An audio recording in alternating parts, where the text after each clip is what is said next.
জয়গুরু জয়গুরু জয়গুরু। মহাপ্রভু কথা 87। গতদিনের পরের কথা। মা নিমাইকে বলিলেন, নিমাই, আজ আমি শ্রীকৃষ্ণকে স্বপ্নে দেখেছি। নিমাই বলিলেন, মা, উত্তম স্বপ্ন দেখিয়াছ। আমাদের ঘরের ঠাকুর বড় জাগ্রত। নিমাইয়ের কথা শুনিয়া ভক্তগণ হাসিলেন। তখন নিমাই মাকে বলিলেন, মা, আজ তোমাকে একটি গোপনীয় কথা বলিব।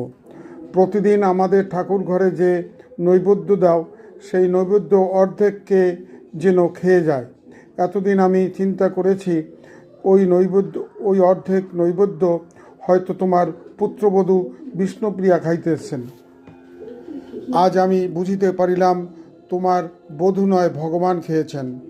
বিষ্ণুপ্রিয়া স্বামীর মুখে এহেন কথা শুনিয়ে খুবই লজ্জিত হইলেন ও আনন্দও পাইলেন। সচিমাতা বুঝিলেন নিমাই রহস্য করিতেছেন। ভোজন ছেড়ে নিমাই শয়ন করিতে গেলেন। বিষ্ণুপ্রিয়া তাম্বুলের বাটা হাতে করিয়া স্বামীর সেবা করিতে গেলেন। অল্প সময় নিদ্রা করিয়া প্রভু আবার ভক্তকে নিয়া কৃষ্ণ কথায় বসিলেন। একদিন মহাপ্রভু নৌকা বিহারে বাহির হইলেন, সঙ্গে ভক্তগণ। নদিয়ার এক পার্শ্বে জাহাননগরে শ্রী সারঙ্গদেব নামে একজন পরম সাধু বাস করিতেন। তিনি শ্রী গোপীনাথের সেবা করিতেন।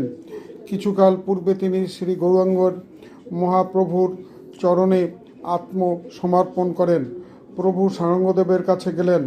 প্রভু সারঙ্গদেবকে বলিলেন, তুমি বৃদ্ধ হইয়াছ, যাহাতে তোমার গোপীনাথের সেবা ঠিকমতো চলে, এই জন্য একজন শিষ্য তৈরি করো। এই গোবিন্দের কৃপায় এর পরের কথা আগামী দিন বর্ণনা করা হবে। জয় রাধে, জয় রাধে, জয় রাধে।